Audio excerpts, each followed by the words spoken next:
ಈಕಿ ಕಾಲಿಟ್ಟಿದ್ದಕ್ಕ ಇದೆಲ್ಲ ನಡೆದಿದ್ದಂತ ನಾ ಹೇಳತ್ತೀನಿ. ಹೋಗಿದ ಆಸ್ತಿ ಪಾಸ್ತಿ ಎಲ್ಲ ನೀವು ತಗೊಂಬರ್ತೀರೇನ? ನನ್ನ ಮಾನ ಮರ್ಯಾದೆ ಎಲ್ಲ ತಗೊಂಬರ್ತೀರಿ? ಇಲ್ಲಿ ನೋಡಿ, ನೀವು ಸಂಪಾದನೆ ಮಾಡಿರೋ ಆಸ್ತಿ ನ್ಯಾಯವಾಗಿ ಸಂಪಾದನೆ ಮಾಡಿದ್ರೆ ನಿಮಗೆ ಇಂಥ ಪರಿಸ್ಥಿತಿ ಬರ್ತಿರ್ಲಿಲ್ಲ. ನನ್ನ ಮಗಳು ಯಾವ ನ್ಯಾಯನೂ ಮಾಡಿಲ್ಲ. ಅವಳ ಜೀವನನ ನೀವು ಹಾಳು ಮಾಡಬೇಡಿ. ನಿಮ್ಮ ಕೈ ಮುಗಿದು ಕೇಳ್ಕೊತೀನಿ. ನಮ್ಮ ಮನೆಗೆ ಬೆಂಕಿ ಬಿದ್ದು ನಾವು ಗೋಳಾಡಕತ್ತೀವಿ. ಅವ್ರ ಸಂಸಾರ ಚಲೋ ಇರ್ಲಿ ಅಂತ ಮೊಸಳಿ ಕಣ್ಣೀರ್ ಹಾಕೊಂಡು ನೀವು ಅಡ್ಡಿ ಬೀಳಕ್ ಬಂದಿರೇನ? ಅಮ್ಮ ಪ್ಲೀಸ್ ಅರ್ಥ ಮಾಡ್ಕೊಳ್ಳಿ. ಒಂದು ಹೆಣ್ಮಗು ಜೀವನ. ನೀವು ಕೋಪದಲ್ಲಿ ತಗೊಳ್ಳೋ ನಿರ್ಧಾರದಿಂದ ಅವಳು ಬದುಕು ಹಾಳಾಗೋಗ್ಬಿಡುತ್ತೆ. ಇಲ್ಲಿ ನಮ್ ಬದುಕೆ ಹಾಳಾಗೋಗಿದೆ. ಇವಳನ್ನು ಉದ್ಧಾರ ಮಾಡಕ್ಕೆ ನಾವು ಕಂಕಣ ಕಟ್ಕೋಬೇಕಾ? ಮಾಡಿದ್ದಲ್ಲ ಮಾಡಿದ್ದಾಯ್ತಲ್ಲ, ಈಗ ಹೋಗಿ. ಏಕದಂತ ನೋಡು, ಕೋಪದಲ್ಲಿ ನನ್ನ ಸೊಸೆ ಬಗ್ಗೆ ಏನಾದ್ರೂ ಮಾತಾಡಿದ್ರೆ ಸರಿಗಿರಲ್ಲ. ಕನಕ, ನಮ್ಗಾಗಿರೋ ಕಷ್ಟ ನಷ್ಟಗಳನ್ನ ಇನ್ನೊಬ್ಳು ಹುಡುಗಿ ಮೇಲೆ ಹೊರಿಸೋದು ತಪ್ಪು. ನೀವು ಮಾಡಿರೋ ತಪ್ಪುಗಳನ್ನು ಒಪ್ಕೊಳ್ಳಿ. ನಿನ್ನ ಸಿಟ್ಟಿಗೆ ನಾನು ತಲೆ ಬಗ್ಸಿ ತುಂಬಾ ದಿನಗಳಾಗಿ ಹೋಗಿದೆ. ನೀನು ಮಾತಾಡಿದ್ರು ಬೈದ್ರು ಕೇಳೋದಕ್ಕೆ ನಾನಿದ್ದೀನಿ. ಪಾಪ ಅಮಾಯಕಿನ ಏನು ಅನ್ಬೇಡ. ಹೌದಾ? ಈಕೆ ಅಮಾಯಕಿನ? ಹಾಗಾರ ಈಗ ನಡೆದಿದ್ದಕ್ಕ ಈಕಿಗ ಏನು ಸಂಬಂಧ ಇಲ್ಲ. ಈಕಿ ಈ ಮನಿಗ್ ಸೊಸೆಯ ಕಾಲಿಟ್ಟಿದ್ದಕ್ಕ ಈಟೆಲ್ಲ ನಡೆದಿದ್ದೆ. ತಗೊಂಬರಕ್ ಹೇಳ್ರಿ. ಹೋದ ನನ್ನ ಮಾನ ಮರ್ಯಾದೆ, ಹೋದ ಆಸ್ತಿ ಪಾಸ್ತಿ ಎಲ್ಲ ತರಕ್ ಹೇಳ್ರಿ.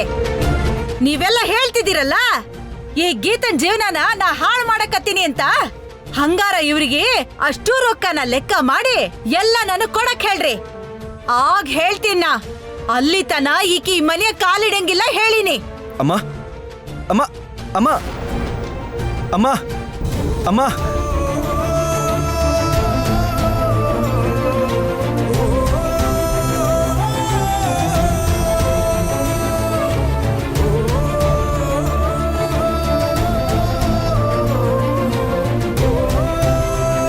ಅಮ್ಮ ಗೀತಾ, ಮೊದಲು ನೀವೆಲ್ಲ ಒಳಗಡೆ ಬನ್ನಿ, ಹೇಳ್ತೀನಿ.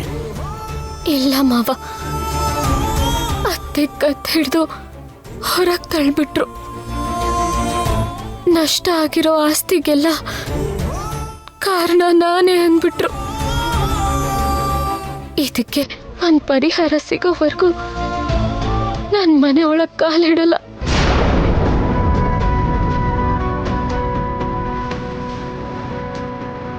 ಅಮ್ಮ, ಅದಷ್ಟು ಸುಲಭ ಅಲ್ಲ. ನೀ ಏನ್ ಅನ್ಕೊಂಡಿದೀಯಾ? ಇವೆಲ್ಲ ಇವ್ರು ಮಾಡ್ತಿರೋ ತಪ್ಪುಗಳು. ನೀನ್ ಮೊದಲು ಒಳಗಡೆ ಬಾ, ಹೇಳ್ತೀನಿ. ನಾನು ಬರಲ್ಲ ಮಾವ, ಇದಕ್ಕೆ ಪರಿಹಾರ ಸಿಗ್ಲೇಬೇಕು. ಗೀತಾ, ಏನ್ ನೀನು ಹಿಂಗ್ ದಡ್ಡಿತರ? ಕ್ಷಮಿಸ್ಬಿಡಿ. ಇಲ್ಲಿ ನನಗೆ ಅವಮಾನ ಆದ್ರೆ ಒಂದು, ನಿಮಗೆ ಅವಮಾನ ಆದ್ರೆ ಒಂದು ಅಂತ ನಾನು ಯಾವತ್ತೂ ಅನ್ಕೊಂಡಿಲ್ಲ. ಕಾಪಾಡ್ಕೋಬೇಕಾಗಿರೋದು ಸಂಸಾರ ಮತ್ತೆ ನನ್ನ ಗೌರವ ಮಾತ್ರ ಅಲ್ಲ, ನನ್ನ ಕಾಲಿಟ್ಟಿರೋ ಈ ಮನೆನೂ ಕೂಡ. ನಾನು ನಂಬ್ತಿದ್ದೀನಿ ಏನೋ ಒಂದು ಒಳ್ಳೇದಾಗೇ ಆಗುತ್ತೆ. ಆ ಒಳ್ಳೇದಾದ್ಮೇಲೆ ನಾನು ಮನೆಗೆ ಬರ್ತೀನಿ. ಏನಪ್ಪ ಇದು?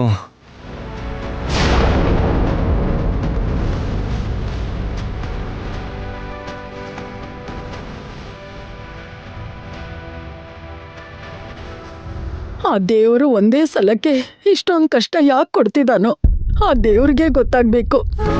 ಹೊಸ್ದಾಗಿ ಸಂಸಾರ ಮಾಡಕ್ ಬಂದಿದ್ದಾಳೆ. ಮೊದಲೇ ಇಷ್ಟ ಇಲ್ದಿರೋ ಸೊಸೆ.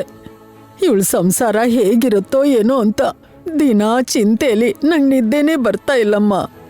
ಇದ್ದಿದ್ದ ಭಯದ ಜೊತೆಗೆ ಹೀಗಿಂಥ ಪರಿಸ್ಥಿತಿಯಲ್ಲಿ ಬೇರೆ ತಂದಿಟ್ಟಿದ್ದಾನೆ.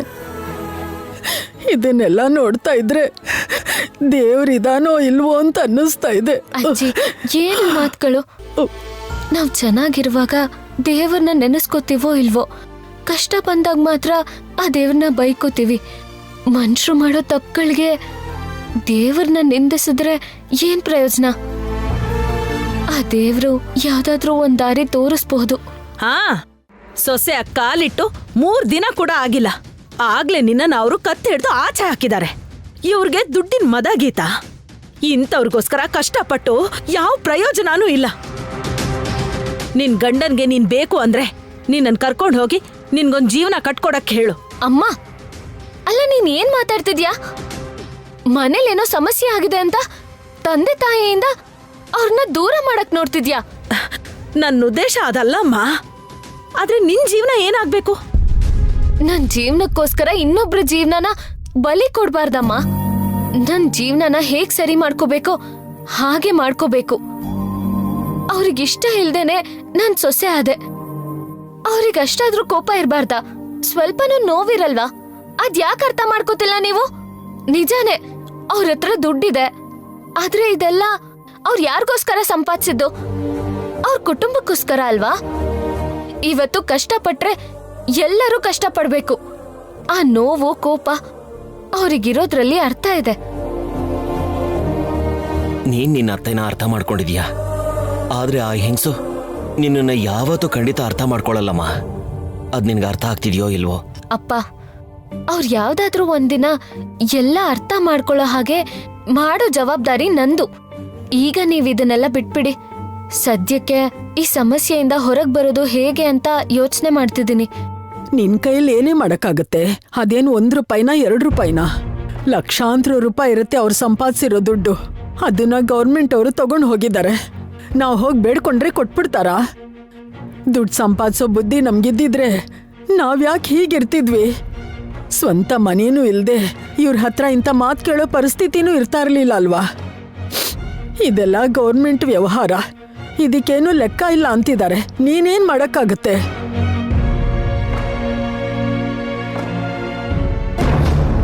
ಅಪ್ಪ, ನಿಮಗ್ ಗೊತ್ತಿರೋರು ಯಾರಾದ್ರೂ ಆಡಿಟಿಂಗ್ ಡಿಪಾರ್ಟ್ಮೆಂಟ್ ಅಲ್ಲಿ ಇದ್ದಾರಾ?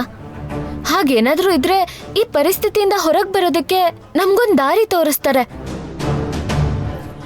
ಆಡಿಟಿಂಗ್ ಡಿಪಾರ್ಟ್ಮೆಂಟಲ್ಲಿ ನಮಗೆ ಗೊತ್ತಿರೋ ಅಂಥವ್ರು ಯಾರೂ ಇಲ್ಲಮ್ಮ. ನಮ್ಮ ಭಾವಿ ಅಳಿಯಂದ್ರಿದ್ದಾರಲ್ಲ, ಅರವಿಂದ್, ಅವರು ಚಾರ್ಟೆಡ್ ಅಕೌಂಟೆಂಟ್ ಆಗೇ ಕೆಲಸ ಮಾಡ್ತಿದ್ದಾರೆ. ಅವ್ರದ್ದು ದೊಡ್ಡ ಆಫೀಸೇ. ಚಾರ್ಟರ್ಡ್ ಅಕೌಂಟೆಂಟಾ? ಟೀಚರ್ ಅಂದ್ರಲ್ಲ? ಟೀಚರ್ ಅವರಲ್ಲಮ್ಮ, ಅವ್ರ ಅಪ್ಪ ಟೀಚರು.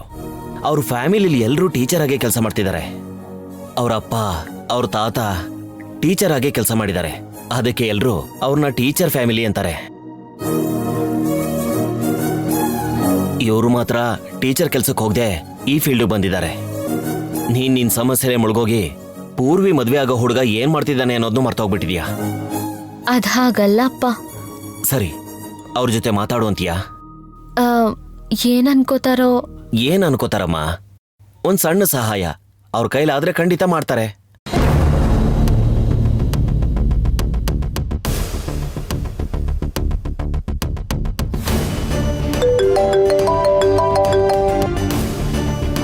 ನಮಸ್ತೆ ಮಾವ. ಏನಪ್ಪ ಅರವಿಂದ್, ಒಂದ್ ಸಣ್ಣ ಸಮಸ್ಯೆ, ನಿನ್ನಿಂದ ಸಹಾಯ ಬೇಕಿತ್ತು. ಅಯ್ಯೋ, ಹಾಗೆ ಕೇಳ್ತಾ ಇದ್ದೀರಲ್ಲ. ಹೇಳಿ, ಏನ್ ಪ್ರಾಬ್ಲಮ್ಮು? ಒಂದ್ ನಿಮಿಷನಪ್ಪ, ಗೀತಂಗ್ ಕೊಡ್ತೀನಿ, ಅವಳೇ ಎಲ್ಲ ಹೇಳ್ತಾಳೆ. ಕೊಡಿ. ಪರವಾಗಿಲ್ಲಮ್ಮ, ಮಾತಾಡು. ಹಲೋ. ಹಲೋ ಗೀತಾ ಅವ್ರೆ, ಏನ್ ಹೇಳಿ? ಏನಿಲ್ಲ, ನಮ್ಮ ಅತ್ತೆ ಮನೇಲಿ ಒಂದ್ ಚಿಕ್ಕ ಪ್ರಾಬ್ಲಮ್. ನಿನ್ನೆ ರಾತ್ರಿ ಇನ್ಕಮ್ ಟ್ಯಾಕ್ಸ್ ಅವ್ರು ಬಂದು ರೇಡ್ ಮಾಡಿದ್ರು.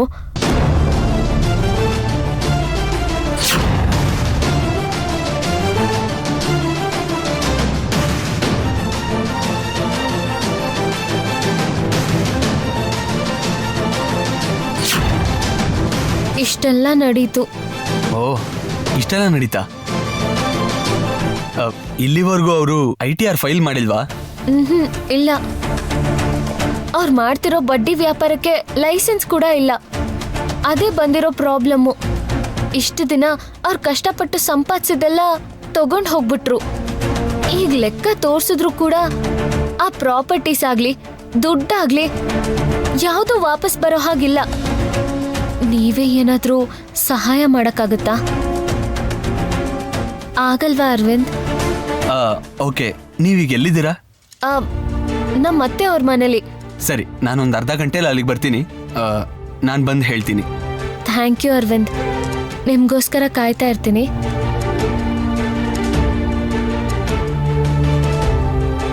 ಏನಂತ ಹೇಳಿದ್ರಮ್ಮ? ಬರ್ತಿದಾರಂತಪ್ಪ. ಸರಿ.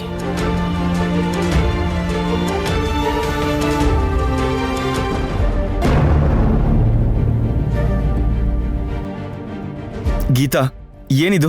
ಬಾ ಒಳಗಡೆ ಹೋಗೋಣ. ಇಲ್ಲ, ಈ ಸಮಸ್ಯೆಗೆ ಒಂದು ಪರಿಹಾರ ಸಿಗೋವರೆಗೂ ನಾನು ಮನೆ ಒಳಗೆ ಬರೋದಿಲ್ಲ.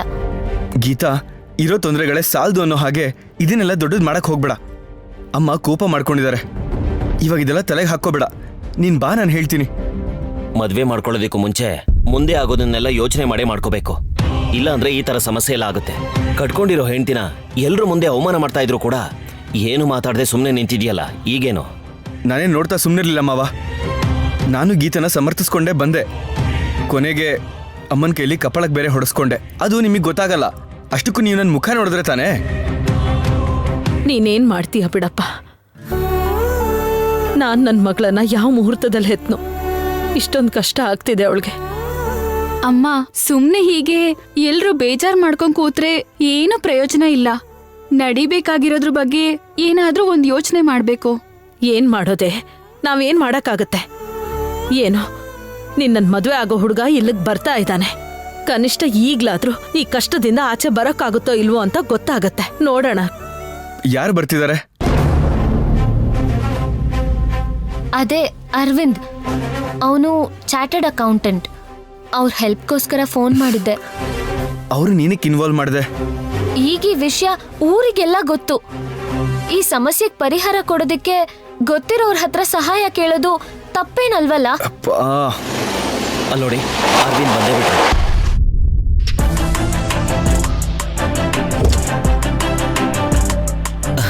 ನಮಸ್ಕಾರನಪ್ಪ. ನಮಸ್ತೆ ಮಾವ. ಬನ್ನಿ. ಏನಾದ್ರೂ ದಾರಿ ಸಿಕ್ತಾ? ಒಂದ್ಸಲಿ ಮನೇಲಿ ಎಲ್ಲರ ಜೊತೆ ಮಾತಾಡಿದ್ರೆ ಚಾನ್ಸಸ್ ಏನು ಅಂತ ಗೊತ್ತಾಗುತ್ತೆ. Hi bro. ಹಾಯ್. ಬನ್ನಿ. ಬಾರಪ್ಪ.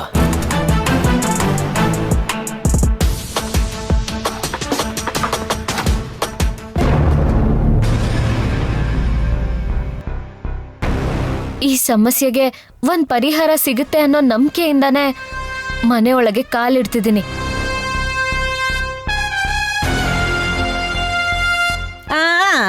ನೀ ಕಾಲಿಟ್ಟು ಕೂಡ್ಲೆ ಎದ್ದ ಬದ್ದ ಆಸ್ತಿ ಎಲ್ಲ ಹಂಗ ಹೊರ ಹೋತು ನೋಡು. ಈಗ ನೀ ಕಾಲಿಟ್ಟು ಕೂಡ್ಲೆ ಹಂಗ ಬರ್ತೈತ್ ನೋಡು ಎಲ್ಲ ಒಳಗ. ಬರತ್ತೋ ಇಲ್ವೋ ಆ ದೇವ್ರಿಗೆ ಗೊತ್ತು. ಆದ್ರೆ ನಿಮ್ಮ ಆಸ್ತಿ ಪಾಸ್ತಿ ಹೋಗೋದಿಕ್ಕೆ ನಾವಂತೂ ಕಾರಣ ಅಲ್ಲ. ಪದೇ ಪದೇ ನನ್ನ ಮಗಳಿಗೆ ಏನು ಅನ್ಬೇಡಿ. ಪಲ್ಲವಿ, ಸುಮ್ಮನೆ ಇರು.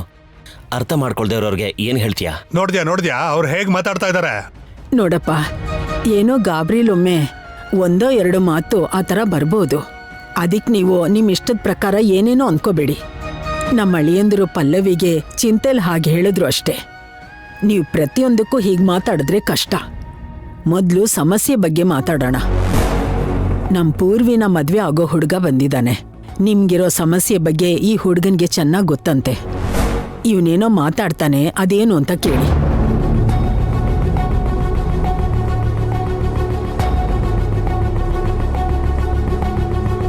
ಪ್ರಪಂಚದಲ್ಲಿ ಯಾವ ನನ್ನ ಮಗನೂ ಸಿಗದಿರೋ ಥರ ಇವನ್ನ ಕರ್ಕೊಂಬಂದಿದ್ದಾರೆ.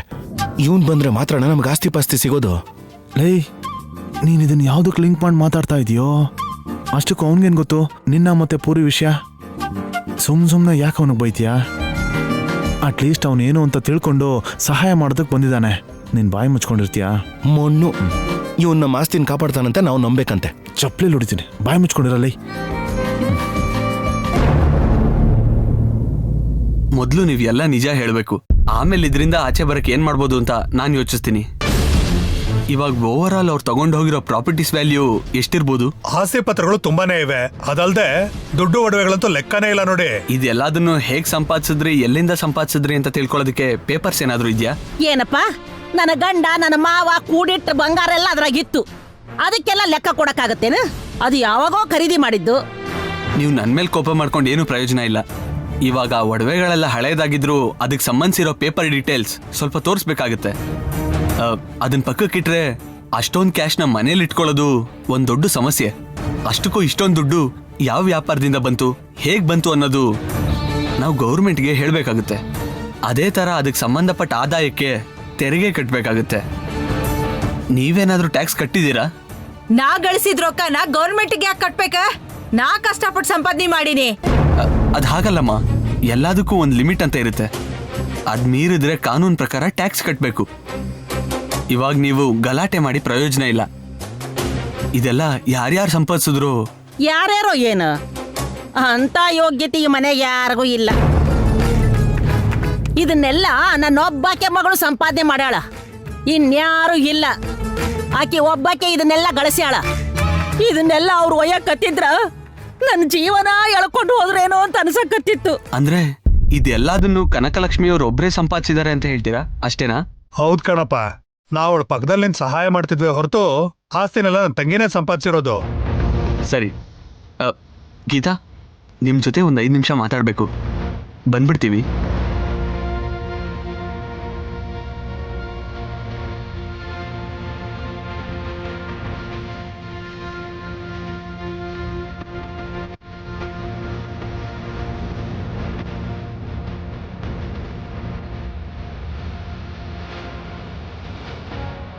ಏನಾಯ್ತು ಅರವಿಂದ್ ಅವರೇ? ಆಕ್ಚುಲಿ ಇವಾಗ ಇದು ತುಂಬಾ ದೊಡ್ಡ ಸಮಸ್ಯೆ ಆಗಿದೆ ಗೀತಾ ಅವರೇ. ಇಷ್ಟೊಂದು ಲಿಕ್ವಿಡ್ ಕ್ಯಾಶ್ನ ಮನೇಲಿ ಇಟ್ಕೊಂಡು ಬ್ಯಾಂಕ್ ಟ್ರಾನ್ಸಾಕ್ಷನ್ಸ್ ಇಲ್ದೇನೆ ಇಷ್ಟೊಂದು ವ್ಯವಹಾರ ಮಾಡೋದು ಅನ್ನೋದು ತುಂಬ ದೊಡ್ಡ ಪ್ರೊಸೀಜರ್. ಇಷ್ಟೊಂದು ಸಂಪಾದಿಸಿ ಗೌರ್ಮೆಂಟ್ಗೆ ಟ್ಯಾಕ್ಸ್ ಕಟ್ಟದೆ ಇಷ್ಟೊಂದು ದಿನ ಮೋಸ ಮಾಡಿದ್ದಾರೆ ಅಂತ ಗೊತ್ತಾದರೆ ಅದು ಕ್ರೈಮ್ ಆಗಿ ಹೋಗುತ್ತೆ, ಜೈಲ್ ಶಿಕ್ಷೆ ಕೂಡ ಆಗ್ಬೋದು. ಅಯ್ಯಯ್ಯೋ, ಪಾಪ ಅವ್ರಿಗೆ ಕಾನೂನು ರೂಲ್ಸು ಇದೇನು ಗೊತ್ತಿಲ್ಲ. ಅವ್ರ ಪಾಪ ಬಡ್ಡಿ ವ್ಯಾಪಾರದಿಂದನೇ 1 ರೂಪಾಯಿ ಕೂಡಿಟ್ಟಿರೋದು. ಅವ್ರು ಯಾರಿಗೋ ಮೋಸ ಮಾಡಿ ಅಕ್ರಮವಾಗಿ ಸಂಪಾದಿಸಿರೋ ದುಡ್ಡಲ್ಲ. ಬಡ್ಡಿ ವ್ಯಾಪಾರದಲ್ಲೂ ಕೂಡ ಎಷ್ಟು ಬಡ್ಡಿ ವಸೂಲ್ ಮಾಡ್ತಾ ಇದ್ದೀವಿ ಏನು ಅನ್ನೋದು ರೂಲ್ಸು ರೆಗ್ಯುಲೇಷನ್ಸ್ ಎಲ್ಲ ಇರುತ್ತಲ್ವಾ. ನ್ಯಾಯ ಮತ್ತೆ ಧರ್ಮದ ಬಡ್ಡಿ ಆದ್ರೆ ಯಾರು ಇಷ್ಟೊಂದು ಸಂಪಾದಿಸಲ್ಲ. ಬೇರೆಯವ್ರ ಅವಶ್ಯಕತೆ ಪ್ರಕಾರ ಬಡ್ಡಿ ಇರುತ್ತೆ. ನಾನಿವಾಗ ಅದ್ರ ಬಗ್ಗೆ ಮಾತಾಡ್ತಾ ಇಲ್ಲ. ಇವಾಗ ಏನ್ ಮಾಡ್ಬೇಕು ಅನ್ನೋದೇ ನನ್ನ ಚಿಂತೆ. ನೀವೇ ಹೇಳ್ಬೇಕು. ಅದು ಇವಾಗ ಏನೇ ಮಾಡಿದ್ರು ಸ್ವಲ್ಪ ಅಮೌಂಟ್ ಗೌರ್ಮೆಂಟ್ಗೆ ಫೈನ್ ಅಂತ ಕಟ್ಟಲೇಬೇಕು. ಅದು ನೀವು ಕೇಸ್ ಆಗದಿರೋ ಥರ ನೋಡ್ಕೋಬೇಕು. ಇದನ್ನೆಲ್ಲ ಹ್ಯಾಂಡಲ್ ಮಾಡಬೇಕು ಅಂದರೆ ಕೆಲವೊಂದು ಚಿಕ್ಕ ಚಿಕ್ಕ ಚೇಂಜಸ್ನ ಮಾಡ್ಕೋಬೇಕಾಗುತ್ತೆ. ಏನ್ ಮಾಡ್ಬೇಕು? ಮೊದಲು ಇದೆಲ್ಲ ಒಂದು ವ್ಯಕ್ತಿ ಸಂಪಾದಿಸಿರೋ ಪ್ರಾಪರ್ಟಿ ಅಂತ ಅವ್ರ ಹತ್ರ ಹೇಳಬಾರ್ದು. ಈಗ ಇದಕ್ಕೆ ಸುಲಭವಾದ ದಾರಿ ಏನು ಅಂತಂದ್ರೆ, ಈ ಸಂಪಾದಿಸಿರೋ ಆದಾಯ, ಸಂಪಾದಿಸಿರೋ ಆಸ್ತಿ ಪಾಸ್ತಿ ಎಲ್ಲದರಲ್ಲೂ ಅವ್ರ ಜೊತೆಗೆ ನಿಮ್ಮ ಅಪ್ಪ ಅಮ್ಮ ನೀವು ತುಂಬ ವರ್ಷದಿಂದ ಒಟ್ಟಿಗೆ ಚಿಕ್ಕ ಚಿಕ್ಕ ವ್ಯಾಪಾರ ಮಾಡಿಕೊಂಡು ಅದ್ರ ಮೂಲಕ ಸಂಪಾದಿಸಿದ್ದೀವಿ ಅಂತ ಹೇಳಿ ಒಂದು ಡಾಕ್ಯುಮೆಂಟೇಶನ್ ಕ್ರಿಯೇಟ್ ಮಾಡಿ, ಇವೆಲ್ಲ ಕುಟುಂಬದ ಆಸ್ತಿನೇ ಹೊರತು ಯಾರೊಬ್ರದ್ದು ಅಲ್ಲ, ಇದರಲ್ಲಿ ಕೆಲವ್ರಿಗೆ ಪಾಲಿದೆ ಅಂತ ಹೇಳಿ ಈ ದೊಡ್ಡ ಸಮಸ್ಯೆಯಿಂದ ಆಚೆ ಬರೋದಕ್ಕೆ ಇದೊಂದು ಮಾರ್ಗ ಅಂತ ತಿಳ್ಕೋಬೇಕು. ನನಗೆ ಅರ್ಥ ಆಗ್ತಿಲ್ಲ. ಏನಿಲ್ಲ, ಇವಾಗ ಅವ್ರು ಏನೆಲ್ಲ ಸಂಪಾದಿಸಿದಾರೋ ಅದರಲ್ಲಿ ನಿಮಗೂ ಕೂಡ ಪಾಲಿದೆ. ನೀವೆಲ್ಲರೂ ಕೂಡ ಕಷ್ಟಪಟ್ಟು ಸಂಪಾದಿಸಿದ್ದೀರಾ.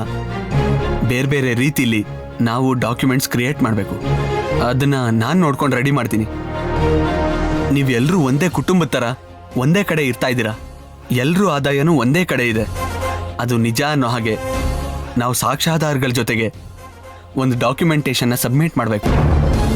ಇದಕ್ಕೆ ನಿಮ್ಮ ಅತ್ತೆ ಕನಕಲಕ್ಷ್ಮಿ ಅವರು ಹಾಗೆ ನಿಮ್ಮ ಅಪ್ಪ ಅಮ್ಮನೂ ಕೂಡ ಸರಿ ಅಂದ್ರೇ ಇದೆಲ್ಲ ಸಾಧ್ಯ ಆಗುತ್ತೆ.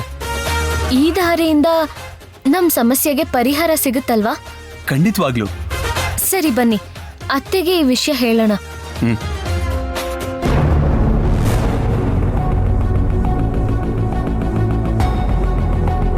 ಈಗ ಅರವಿಂದ್ ಅವ್ರು ಹೇಳೋ ಪ್ರಕಾರ ಈ ಆಸ್ತಿನೆಲ್ಲ ಬರೀ ಅತ್ತೆಯವರೇ ಸಂಪಾದಿಸಿದ್ದಾರೆ ಅಂತ ಹೇಳಿದ್ರೆ, ಸರ್ಕಾರದ ಪ್ರಕಾರ ಅಕ್ರಮವಾಗಿ ಸಂಪಾದಿಸಿದ್ದಾರೆ ಅಂತ ಜೈಲಿಗೆ ಹಾಕೋ ಸಾಧ್ಯತೆನೂ ಇದೆಯಂತೆ.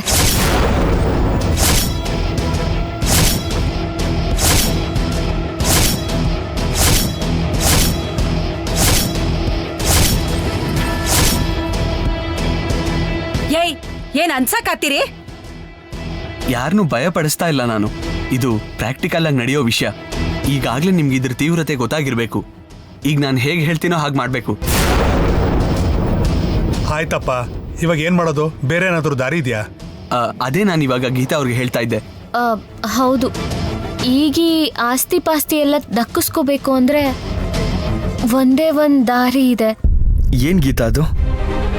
ಏನಿಲ್ಲ, ಅತ್ತೆ ಅವರು ಸಂಪಾದಿಸಿರೋ ಆಸ್ತಿ ಕೇವಲ ಅತ್ತೆಯವ್ರದ್ದು ಮಾತ್ರ ಅಲ್ಲ, ಅತ್ತೆಯವ್ರ ಜೊತೆ ನೀವು, ಮಾವ, ಹಾಗೆ ನಮ್ಮಪ್ಪ ಅಮ್ಮ, ನಾನು ಎಲ್ಲರೂ ಒಗ್ಗಟ್ಟಿಂದ ಒಂದೇ ಮನೇಲಿದ್ದು ಸಂಪಾದಿಸಿರೋ ಸಂಪಾದನೆ, ಅದೆಲ್ಲ ಒಬ್ಬರದೇ ಸಂಪಾದನೆ ಅಲ್ಲ, ಕುಟುಂಬದ ಸಂಪಾದನೆ ಅಂತ ಡಾಕ್ಯುಮೆಂಟ್ಸ್ ಪ್ರಿಪೇರ್ ಮಾಡಿ ಡಿಪಾರ್ಟ್ಮೆಂಟ್ ಅವರಿಗೆ ಸಬ್ಮಿಟ್ ಮಾಡ್ಬೇಕಂತೆ.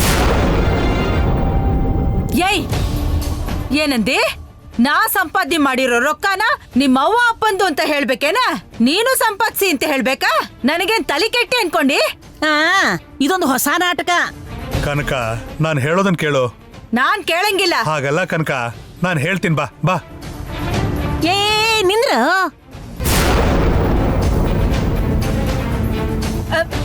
ನೀವ್ ನಿಂದಿರಿ.